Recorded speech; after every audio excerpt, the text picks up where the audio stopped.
Hello, lads and lasses. Hey, if you like today's lesson, then please become the principal of Cypress Falls and expel any student who is not taking art, as this would really help spread the good word about my class.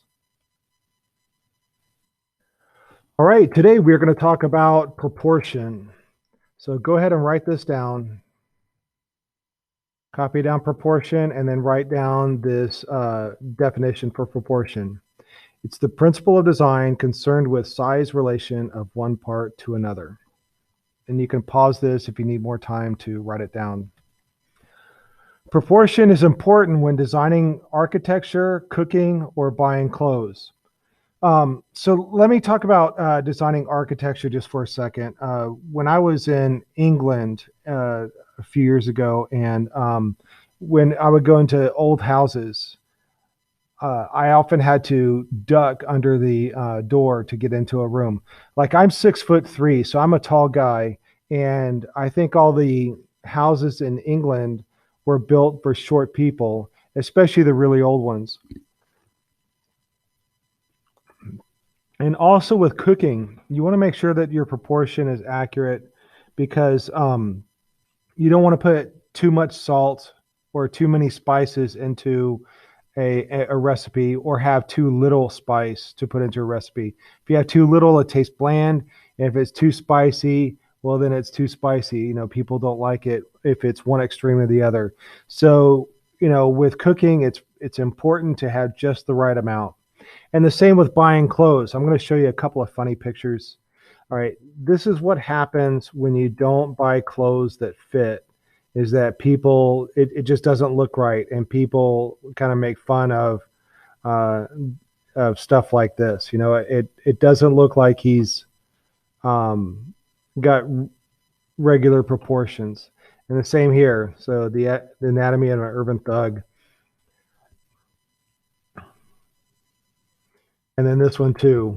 People trying to figure out why his clothes are like that, and it must be because his body looks like that. So when you buy your clothes, make sure they fit.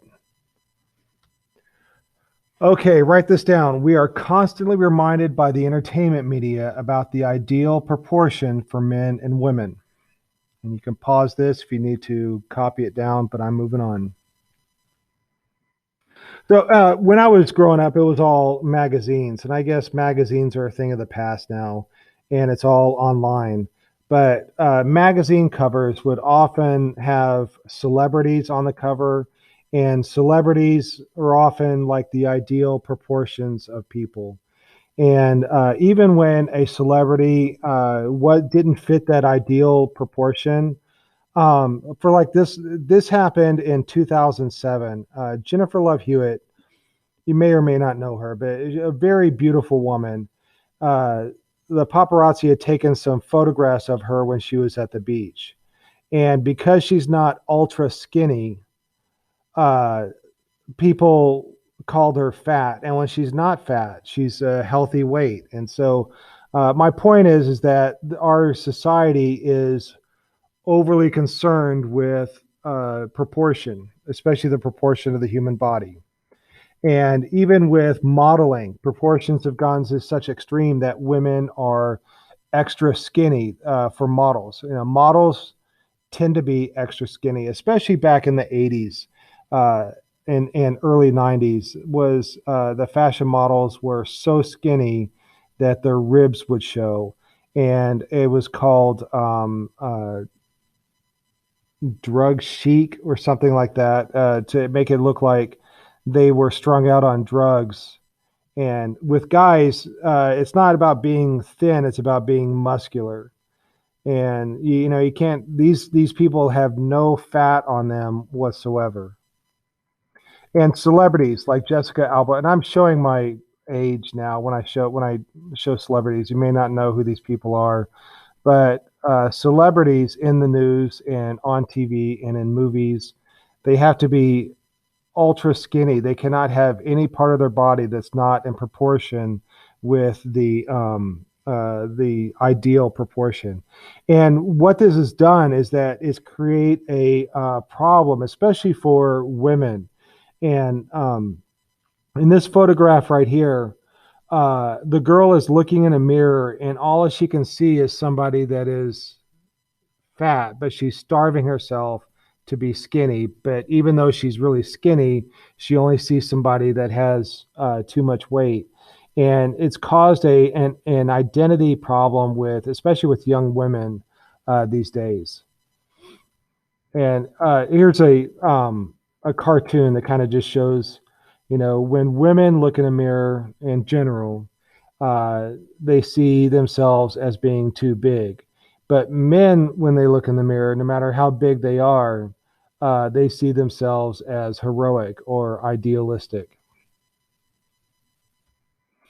And a lot of times, one of the things that has perpetuated this idea of ideal proportions is Barbie dolls. And Barbie dolls have a proportion that is not accurate to how we are. A real person does not have the same proportion as a Barbie doll. And here is a photograph of a woman who has drawn lines on herself that are the same proportion as a Barbie doll. And you can see that her outward body does not fit that of a Barbie doll. And I want to introduce you to uh, uh, her name is Valeria Lukianova. Lukianova. She's a Ukrainian model, and she has undergone multiple plastic surgeries to make herself look like Barbie. That's her ideal, is to look like a Barbie doll. And she's gone to a real extreme. She plays with her makeup and has contact lenses, but she is really beginning to look like a Barbie doll. And that's not a real, like when we look at her, it doesn't look realistic. It doesn't look right because a Barbie is not the right proportions. And I want to go back to like this right here. Even though Barbie is a toy, a lot of girls try to aspire to be as like fashionable as Barbie or as cool as Barbie or to look like Barbie. And so just understand that Barbie is not a realistic thing. Barbie is not an ideal to aspire to. And when you do aspire to look like a Barbie, you don't look real, you look fake. And I want to introduce you to another model. Her name is Pixie Fox, and she's a Swedish model. And she's had more than 200 plastic surgeries. And she wants to live like a living cartoon. And you can see, like, she's had these ribs taken out, and her waist is comically small. And she also wants to look like a Barbie. My point of all of this is to just understand that the media and our society is trying to pressure us into looking like a certain way, to having the perfect body or to having an ideal proportion. And I just want you to know, just as long as you're healthy, just be who you are and accept who you are. And, all bodies are beautiful if they are healthy. Okay, so um, another thing that our book talks about is the golden mean.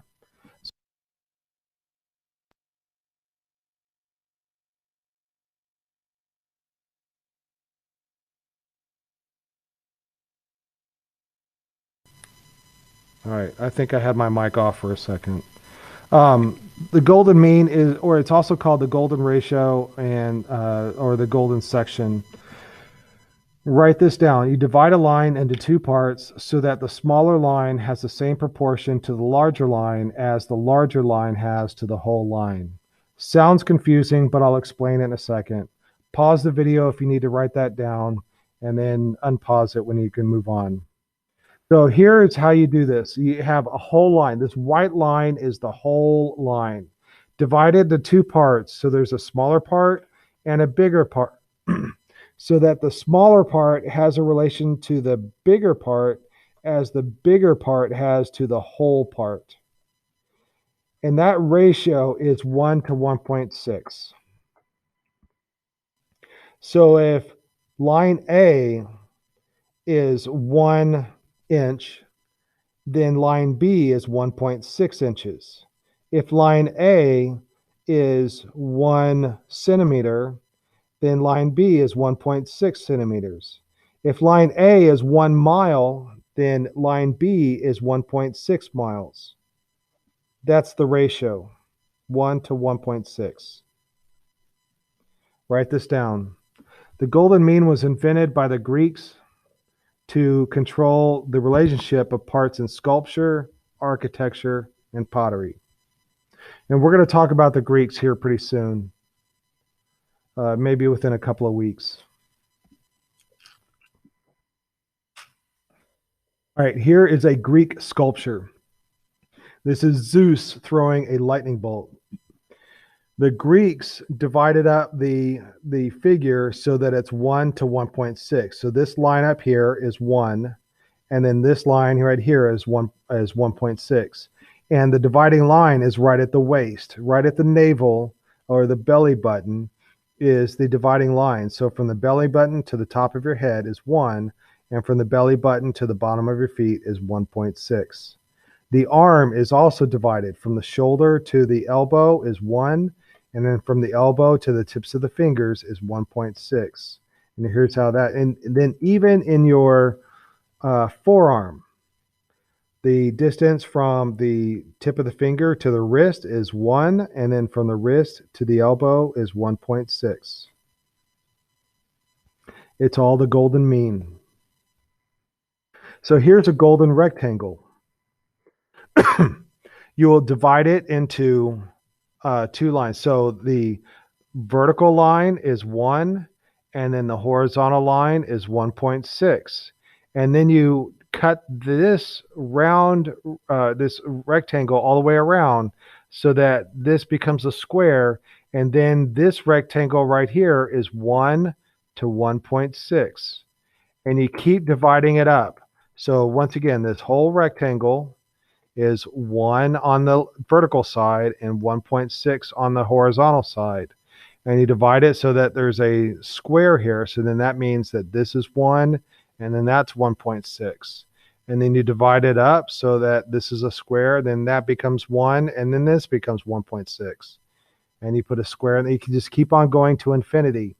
So there's always a square and a 1 to 1.6 rectangle. So here's how the Greeks used it in architecture. The Parthenon, one of the most famous buildings that was ever built, has a ratio of 1 to 1.6. And that ratio of 1 to 1.6 is used in art all over the place. The shape of a painting is often 1 to 1.6. And then you will find 1 to 1.6 is where the artist will put the main subject of an artwork. And then this artist right here used the golden mean or the golden rectangle and had everybody within those golden rectangles at a perfect proportion. The Mona Lisa shows excellent proportion in the golden mean. And then the golden spiral is if you take that golden rectangle and you do a curve that goes from one corner of the square to the other corner of the square, and then you keep on going to every corner of the square, it's going to go into infinity. And it looks a lot like a nautilus. And sometimes architects will incorporate the golden spiral into their architecture. The ideal shape of the human ear is a golden spiral. And then every once in a while, there would be like a photograph from the news. And what's interesting about this, sometimes people will look at it and see like this is an ideal composition right here. This guy right here found the ideal composition. And this looks like a famous work of art, but it's actually just a photograph of a bunch of lawmakers getting into a fist fight during a session of Congress or something. By the way, these are not American lawmakers. I don't think this could ever happen in America. Maybe it will. I don't know. With the politics being the way they are these days. Here's another photograph, and when somebody noticed a golden spiral there, they drew the golden spiral on top. This is a well composed photograph, and it's well composed because it uses a golden spiral. All right, moving. Oh, yeah, websites will often use a golden spiral. This is a well composed website. All right, write this down. Scale is size as measured against a standard. You can pause it if you need to write it down, but I'm moving on. Oh, you know what? I'm going to, let's see, in the show, I'm going to, don't need to write that down. Slideshow, home, and we'll make that white text. All right.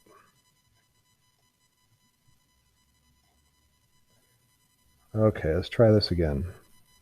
Slideshow from current slide. All right. So write this down. Size as measured against a standard.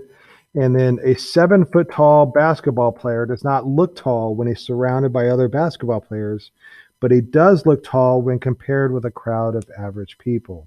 That is scale. For example, this furniture is out of scale. In a room full of people, the furniture is just too big. And Buzz Lightyear is out of scale. Look at all the people. They set the standard. Like all the people, that's normal. And then the one thing that's out of scale is Buzz Lightyear. Buzz Lightyear should be smaller than a person. And then this guy's muscles are out of scale. And I can't tell if this is photoshopped or what. I highly think it is. But the muscles are just not right. That is out of scale. That's wrong. But like, that's what bodybuilders do. Like, that's what's interesting about this and how it relates to what we're talking about with proportion. When bodybuilders work out and make their muscles big, it is out of scale. It's not normal to the rest of us. It's not, when we see a bodybuilder walking amongst us, then it doesn't seem right. It seems odd. But if you have a whole bunch of bodybuilders together, then it seems normal. Like all of these guys look like they belong. And I'm going to throw this one in here. Like, which one doesn't belong? It's the guy that doesn't look like a bodybuilder. All right. He is now out of scale. Whereas we have one bodybuilder walking around with us, the bodybuilder is out of scale. But when you have one normal guy with a bunch of bodybuilders, the normal guy is out of scale. Okay, and then let me introduce you to Klaus Oldenburg. His artwork is based on scale. This is a sculpture of a shuttlecock, or they're often called a birdie. You use it to play badminton with. And usually a badminton birdie is about the size that you can hold in your hand. But he made it giant and as a sculpture on the lawn of a art museum. And you can see how big it is. Here's another one. Can you tell what this is? I often ask my students that, and it takes them a while to figure it out. This is a bicycle that's been buried in the ground. Over on the left side, you can see half of the seat. Then you can see the pedal sticking out. And here's part of the handlebar, and this is the bell or the ringer. And then over here is the tire that's coming out. Some matches. So look how giant these matches are compared to the people that are here. Like even like there's a match right here up on a hill, and then you can see this car is driving between this match and then the other matches over here. So these are matches that are all bent up. One's on fire, and these are definitely out of scale. Matches should fit inside of your hand, not be giant and towering like this. And then in this drawing right here, there's all kinds of things that are out of scale. This guy's head is too big. His head is too big, and his hand is too big. Like, note, compare his one hand compared to the other hand, and one foot against the other foot. Like, all this stuff is out of scale. It doesn't really quite belong. And how big are these books? They're giant. This is a drawing done by Leonardo da Vinci, one of the artists that we're going to study later on. And this is called Vitruvian Man. And in this drawing, he was trying to figure out the proportions of the human body. That if you are drawing in correct proportions and you draw your, by the way, did you know that if you hold your arms out fingertip to fingertip, it's the same as the tip of your head to the bottom of your feet? So I'm 6 feet 3 inches. So if I were to stand here from the bottom of my feet to the top of my head, that would be 6 feet 3 inches. And then from fingertip to fingertip, it would be 6 feet 3 inches. Oh yeah. So all right. So this is the ideal proportion of the human body. Now, a few years ago, we had the Summer Olympics, and Michael Phelps was an outstanding swimmer. And did you know that one of the reasons why he was an outstanding swimmer is because sorry, I heard something. He had unusual proportions. The proportions of his arms to his legs was off. He had long arms and short legs, which means he could kick faster and stroke longer with the swim stroke. He could, and that's what made him a superior competitor in the swimming events. All right, drawing the human proportions. Write this down. The figure. The word figure means a human form in a work of art. And although a 7 foot tall basketball player and a 5 foot tall dancer vary in size, they both have the same proportions of body parts.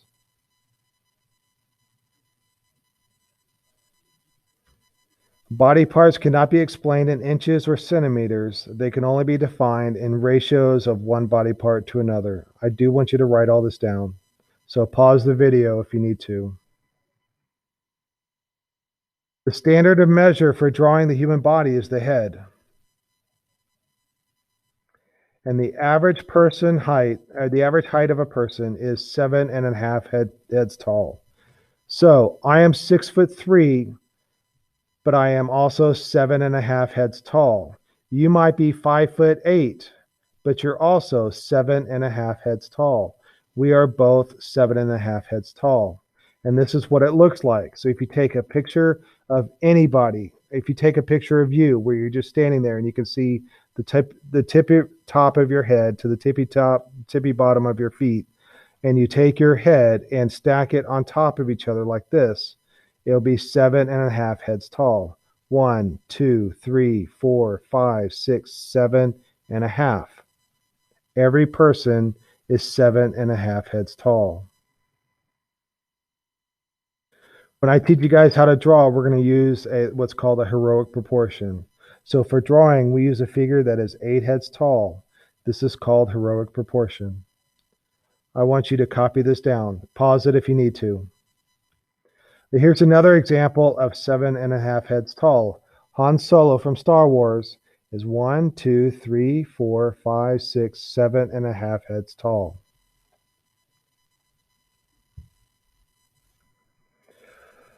All right, heroic proportion. Here we go. The first head is from the top of the head to the chin. The second head is from the chin to the chest. The third head is from the chest to the navel. The fourth head is from the navel to the crotch. The fifth head is from the crotch to the mid-thigh. Once again, I want you to write all this down, so you got to pause it if you need to. The sixth head is from mid-thigh to just below the knees. The seventh head is from the knees to the middle of the shin bone. And the eighth head is from mid-shin to the feet. Pause it if you need to. I'm moving on. This is what it's going to look like. So the first head is actually the head. And then the second head goes to the chest. The third head goes to the waist or the navel, which is your belly button. The fourth head goes to the crotch. The fifth head is mid thigh. The sixth head is just below the knees.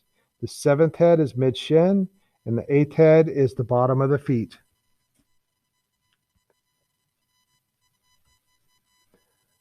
Michelangelo's David is 8 heads tall, and it makes him look heroic. So it's 1, 2, 3, 4, 5, 6, 7, 8. And here is what heroic proportion looks like on the left. I'm looking at, but in the modeling industry, when they do drawings for models, they extend it to either 9 or 10 heads tall. And that really elongates the legs and makes it look thinner. So when you do drawing for fashion design, you use a 9 or 10 head tall person. And here's in some game design and comic book design, it's 1, 2, 3, 4, 5, 6, 7, 8, 9, 10. Yeah, they use a 10 head tall person. All right, the proportions of the face and the head. Did you know that the face is divided, or the head is divided into quarters? So the top quarter is like from your hairline to the top of the head, and the second quarter is from the hairline to right in between the eyes. And then the third quarter goes to the bottom of the nose, and then the fourth quarter is from the bottom of the nose to the chin. Here's one thing you may not know about your face, but the distance from your eyes to the chin is the same as the distance from the eyes to the top of the head. Your eyes are in the exact middle of your head. A lot of times when people draw the eyes, they draw them a little bit higher, a little bit above the middle. All right, now your face is 5 eyes wide. From the outside of your head to the eye is 1 eye, that distance right there. And then from one side of the eye to another is another eye. And then from the inside of your eye to the inside of your eye is an eye. And that is also the outside of your nostril. Your nose is 1 eye wide. And then from the inside to the outside of the eye, and then from the outside of the eye to the outside of the head. That's 1 eye, 2 eyes, 3 eyes, 4 eyes, 5 eyes. Your head is 5 eyes wide. Another way to find some proportions on your head is if you go from the middle of your eyes and you draw a line to the outside of your nostril, you'll find the outside of your lips or your outside of your mouth. So here's a photograph I found online, and see, all right, so what I want to get across to you that not everybody's head is exactly the right proportion. In fact, we all have different proportions. So the rule is that our eye is 5 eyes wide. But what if somebody has narrow eyes? Or what if somebody has big eyes? So you have a slight mutation from the standard, and I have a slight mutation from the standard. That's what makes my face look different than your face. But some people have a much larger mutation or a differentiation from the standard. Like this guy's forehead is exceptionally large. And you can use Photoshop to make the face look different. Like here, somebody used Photoshop to make the nose and the eyes and the ears bigger than they're supposed to be, and probably the mouth too. And then here's one of my favorite things to look at is bad police sketch artists. And here's a good example of, like, this doesn't quite look right. The hairline is almost down on the same level as the eyes. And remember how I told you how the eyes are in the middle of the head. So the distance from the eyes to the chin is supposed to be the same distance as from the eyes to the top of the head. And that's what makes this look so weird. Like it's like the top of his head has been cut off and he's grown hair over it. All right, how do artists use proportion? Write this down. When artists want the viewer to recognize the person, place, or thing being shown, they use correct proportion. It creates the illusion of reality. And the book uses this as an example. This was painted a couple hundred years ago, probably in the 1700s, maybe 1800s. And even though you don't know who this is, does this kind of look like somebody, like, does this look like it could have been somebody specific? Does it look realistic?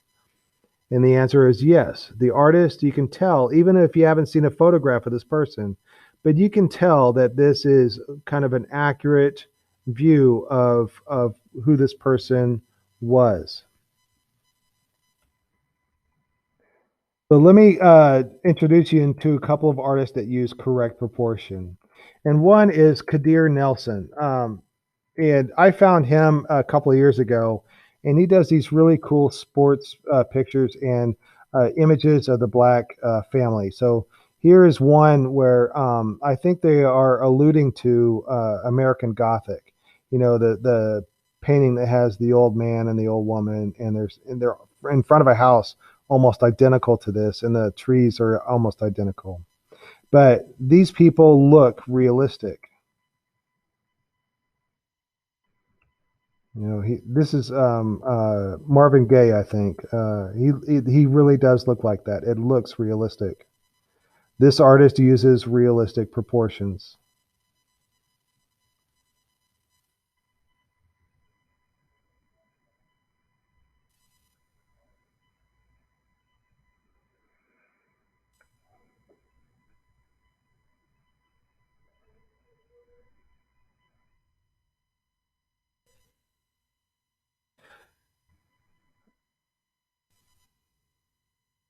And I really like his artwork. It takes a lot of skill to paint with realistic proportion, and it's quite challenging.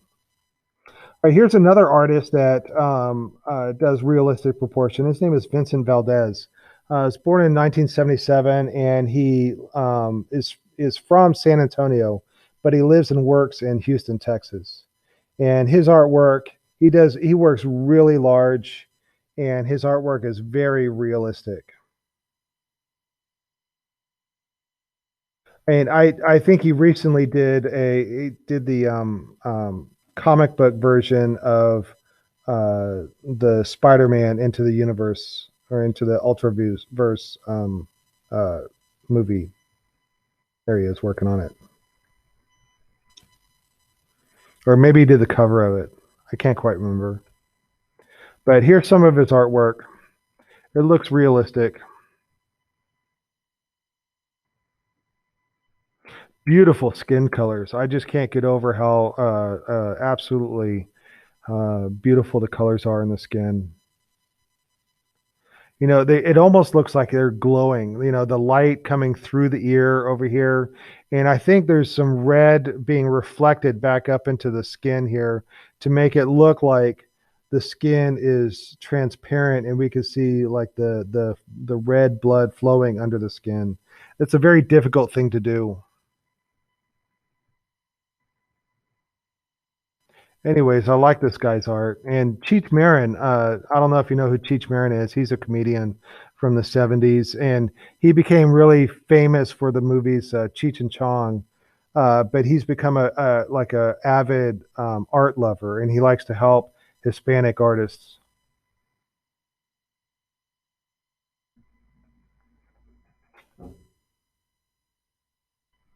There's one artwork that I want to show you, and it's called El Chavez Ravine, and it tells the story of El Chavez Ravine.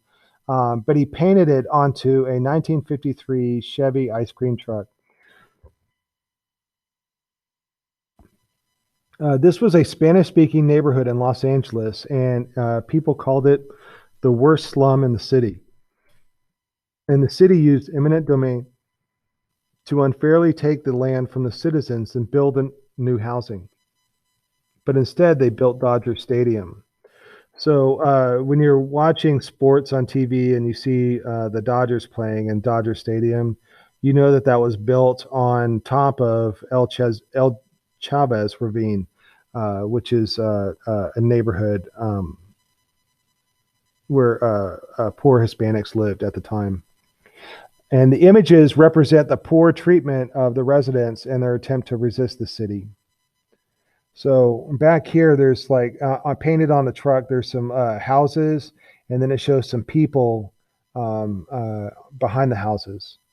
There we go. There's a better view of it.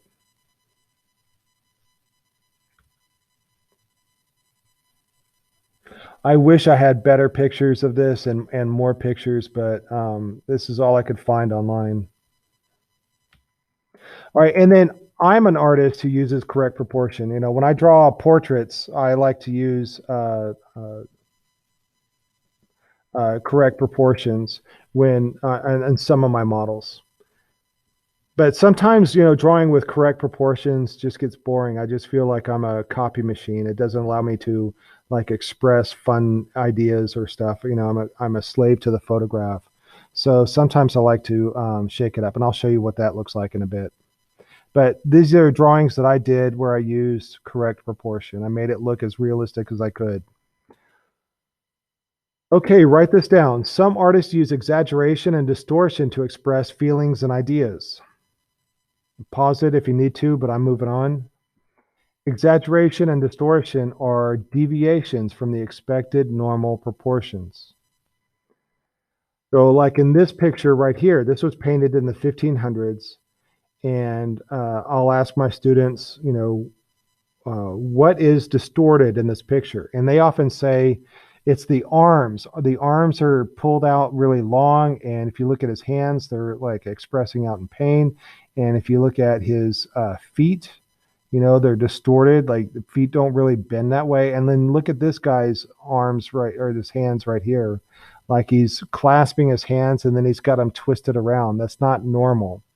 So the artist Matthias Grunwald exaggerated the length of the arms to make it look like the weight is pulling down on them.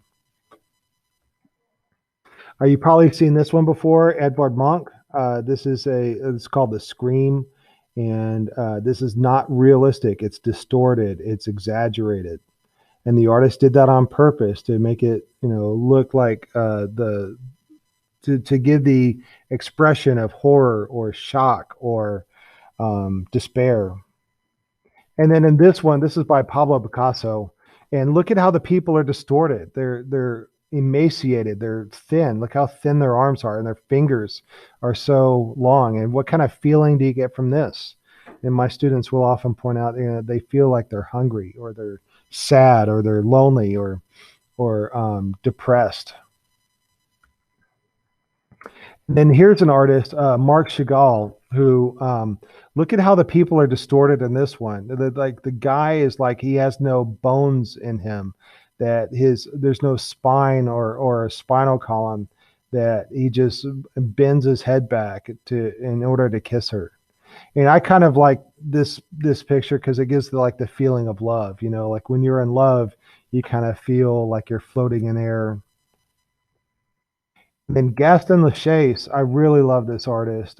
He does these big, powerful women, and you know they're not big as in fat. They're big as in powerful. You know, the broad shoulders, you know, the hefty bosom, the sturdy hips, you know, and then she's made out of gold. It's like a, you know, it's like a metal that's really hard and strong, but then it's gold and it's bright. You know, it's something to be revered, and I think that says a lot about a woman. You know, that she can be strong but beautiful at the same time. And then African masks used a lot of distortion and exaggeration when they had their, and then Indian masks as well. This is from I think Alaska. They had what it's called false face masks. The American Indians. And then cartoons will distort and exaggerate faces and bodies. And here's one where the guy did a self portrait and distorted him.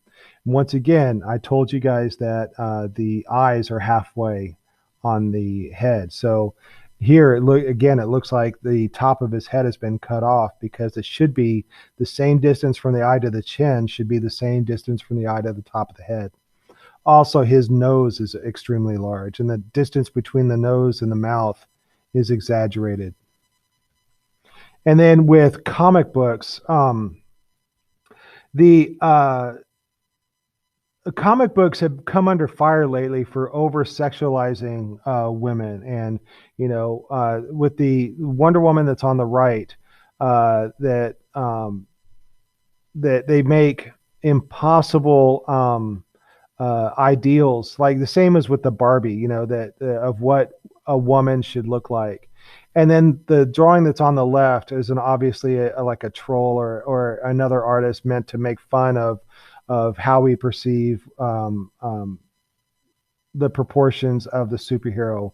For example, Wonder Woman has always been a woman of beauty and reverence, and the artist on the left is like poking fun at that. Again, comic book artists will distort and over manipulate certain aspects of the woman's body to make her over sexualized. And then caricatures. I don't know if you know who this is, but this is Tyra Banks. She was a celebrity in the early 2000s, and she has a large forehead, and the artist over exaggerated the forehead and the mouth, and then minimized her shoulders. That her head is much too big for the body, and that's a caricature. And then Frank Frazetta is a fantasy artist from the 70s, and he exaggerated the human forms, especially of women, and gave them large posteriors. And that's also a form of um, uh, exaggeration and distortion. So let me introduce you to a couple of artists that use distortion. And one is, Botero. He was born in 1932. He was born in Colombia, and I believe as of this recording, he is still living. He has lived in Paris, France. He's lived in Florence, Italy. He's lived in Madrid, Spain, and he's lived in Barcelona, Spain. He spends 1 month per year in his hometown of Medellin. Did I pronounce that right? In Colombia. But this is what he looks like now. And you can see in the background, that's one of his paintings right there. He draws people that are excessively large. There's another image of Botero in his studio. So look at the size of the guy's legs and just very it's almost like these people are made out of marshmallows or tree trunks. Just very distorted, made to look excessively big and hefty. Look at the woman's neck and the guy's neck, and just the big shoulders and the big legs. Look at the little boy. It's almost comical.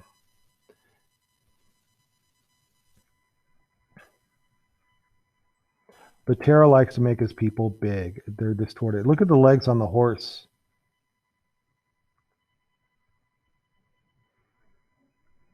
And here's a couple of his sculptures. He made this really large hand. And the bird, look at the legs on the bird. Bird legs are just like little tiny sticks. There's no meat on them whatsoever.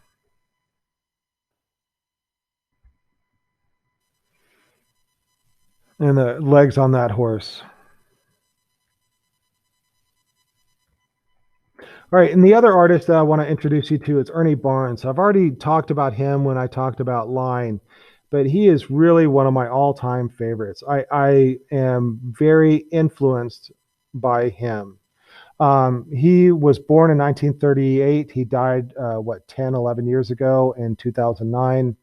And when he was young, his mother was in charge of a household staff for a lawyer and school board leader. And she would sometimes bring Ernie with her, and the lawyer would let him look through all his art books and listen to classical music. So she was a cleaner, and letting Ernie look through art books and listening to classical music had an impact on him. When he was little, he was chubby and taunted by bullies. So he became very withdrawn and uh, shy. So he took refuge in his sketchbook, which means there's the bell, which means that he would do a lot of drawing. In high school, he was mentored by his masonry teacher and weightlifting coach. And Ernie learned discipline, and he became the captain of the football team. And he played in the on track and field, and he did shot put. He went to racially segregated schools, so that means that his school that he went to was all black, and he went to a historically black college at North Carolina College at Durham. And he majored in art on a full athletic scholarship. And he played tackle and center on the football team at North Carolina. Uh, at 18, he went on a college art class trip. He went on a college art class trip to the newly desegregated Northern Carolina Museum of Art in Raleigh. And during that trip, Barnes asked where he could find paintings by Negro artists. And the docent responded, "Your people don't express themselves in that way." And the irony or the justice that has happened is that 23 years later, in 1979, Barnes had an exhibit of his own art at that art museum. So, so that just shows you where we've come as a society. Whereas, a long time ago, people believed that black people didn't express themselves through art, and then he proved them wrong by having his own show at that same museum. In December 1959, he was drafted into the 10th round of the World Championship Baltimore Colts. That's a football team.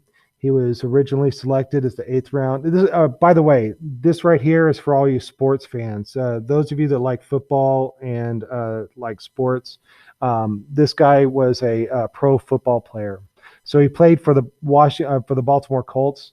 He was selected for the eighth round by the Washington Redskins, and and he played for the New York Titans in 1960. He had a teammate that died of a broken neck and a heat stroke while playing. In 1960 to 62, he was on the San Diego Chargers. 63 to 64, he was on the Denver Broncos, and he had some injuries.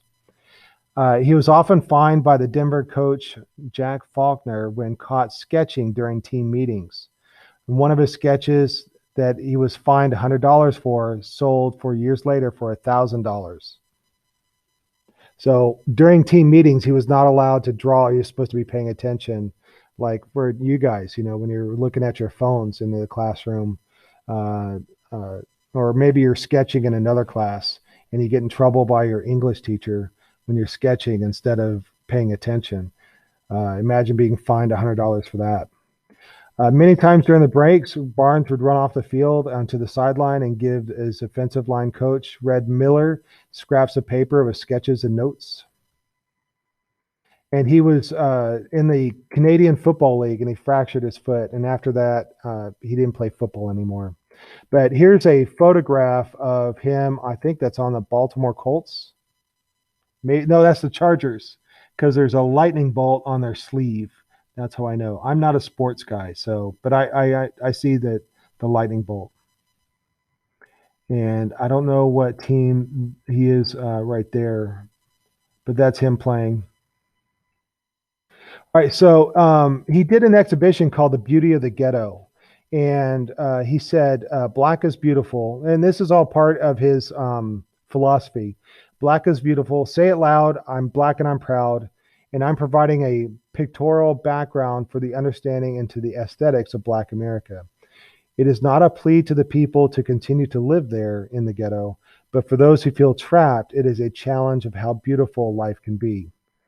So that's what his art looks like from that series. And he did a lot of artworks based on the African American community back in the 60s and the 50s.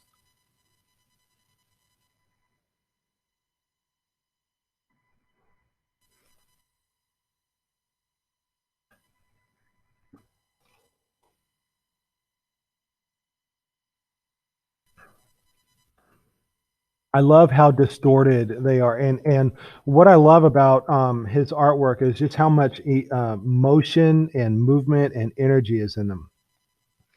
All right, one of my favorite shows when I was growing up was a show called Good Times, and it was about a black family living in Chicago, and they lived in a poor neighborhood.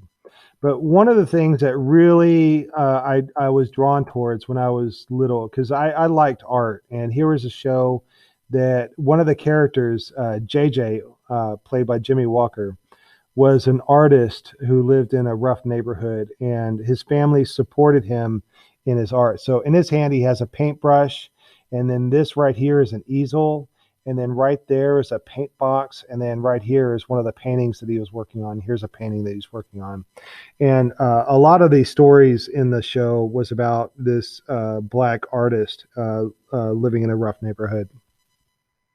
The paintings that were used in the show were painted by Ernie Barnes. So, this was a painting of the family meant to be painted by the son, but it was actually painted by Ernie Barnes. And here's another painting that was painted by Ernie Barnes that was used for the show. It's called the Sugar Shack. But look at all the people dancing. There's so much movement and energy in here. I can really feel the movement of everybody when I look at Ernie Barnes paintings. There's so much to look at.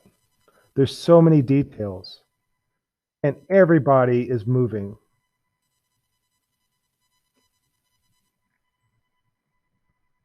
Even when people are sitting down, it looks like they're moving. With all the diagonals. Remember when I talked to you guys about diagonals and diagonal lines and what they mean when we looked at the line notes? I like that one a lot. So interesting.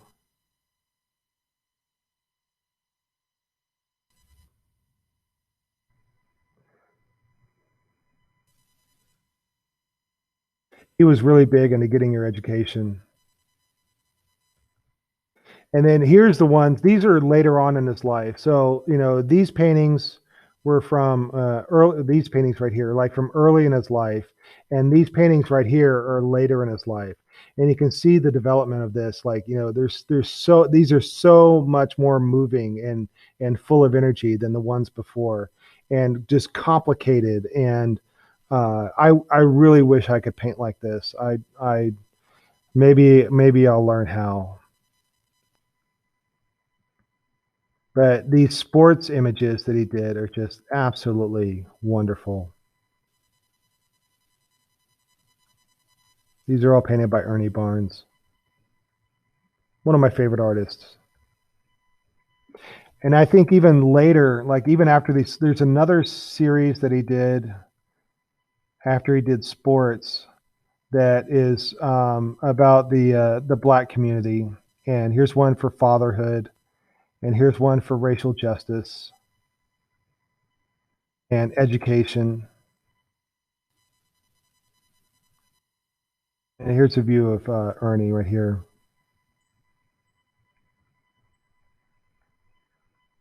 All right, and here's the influence by Ernie on me. This is one of my drawings that I did, and I had a lot of fun with this one. And I really, really distorted the. I just wanted to look weird and different and unusual. Um, so it's a military leader, and then here's another one I did. I really distorted it, and I can draw realistically, like I just showed you guys. But these where I distort it are just so much more fun to to draw. So, all right, I think this puts us at the end. So, I've taught you guys about proportion. I hope you learned something. And then soon we're going to look at some art. I think tomorrow we'll critique a work of art using proportion, and then we'll start making some art that has proportion in it. Well, that's it for now. And until next time, be a little art factory.